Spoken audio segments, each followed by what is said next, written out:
Hello everyone, আজকে আপনাদের দেখাবো ডিমের কালিয়া। তার জন্যই আমি প্রথমেই ডিমগুলোকে ভালো করে সেদ্ধ করে নিয়েছি। এবার কড়াইটা ভালোভাবে গরম করে নিলাম। কড়াটা গরম হয়ে গেলে কড়ার মধ্যে আমি সর্ষের তেলটা দিয়ে দিলাম। সর্ষের তেলটা ভালোভাবে গরম হয়ে গেল। এরপরে আমি ডিমগুলোকে ভেজে নেব। তার জন্যই আমি কড়াইতে প্রথমে তেলের উপরে নুন আর সামান্য হলুদ দিয়ে ভালোভাবে নেড়ে নিয়ে আগে থেকে সেদ্ধ করা ডিমগুলোকে সামান্যভাবে চিড়ে নিয়ে আমি ওগুলোকে এবারে তেলের মধ্যে দিয়ে একে একে ভেজে নেব।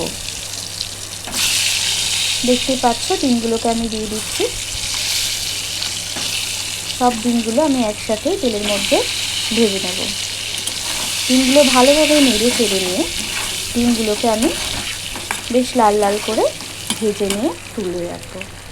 ডিমগুলো আমার ভাজা হয়ে গেছে। এবার ডিমটাকে আমি তুলে নেব। এরপরে ওই তেলের মধ্যে আমি দিয়ে দেবো পেঁয়াজ কুচি দিয়ে পেঁয়াজটাকে খুব ভালো করে ভাজা হতে দেব। পেঁয়াজটা বেশ লাল করে ভাজা হয়ে গেলে ওর মধ্যে আমি দিয়ে দেব আদা রসুন বাটাও দিয়ে আমি সামান্য নেড়ে চেড়ে নিয়ে ভালোভাবে আদা রসুনের কাঁচা গন্ধটা যাতে চলে যায় সেরকমভাবেই ভেজে নেব।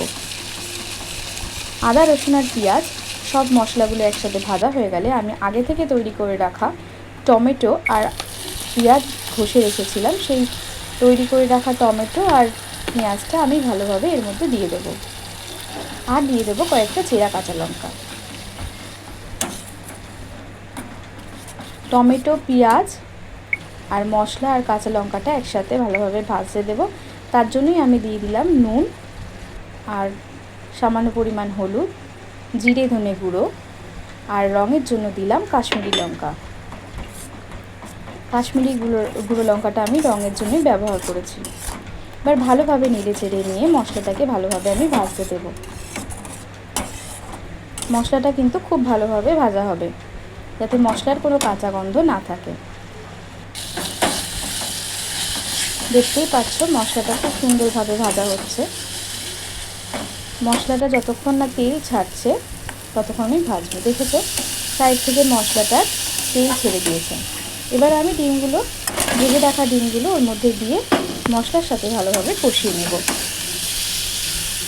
মশলার সাথে ডিমটাকে দিয়ে ভালোভাবে কষানো হয়ে গেলে আমি ওতে জল দিয়ে দেবো।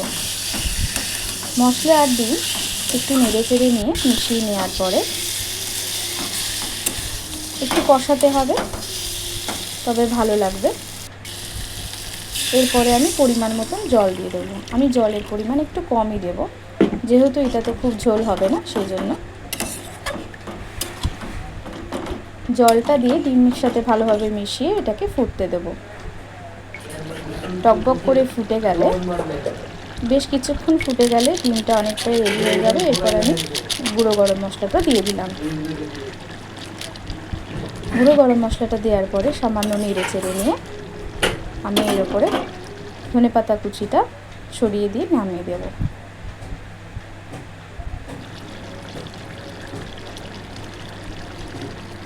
ধনেপাতা কুচি দিয়ে দিলাম। আমার ডিমের কালিয়া রেডি।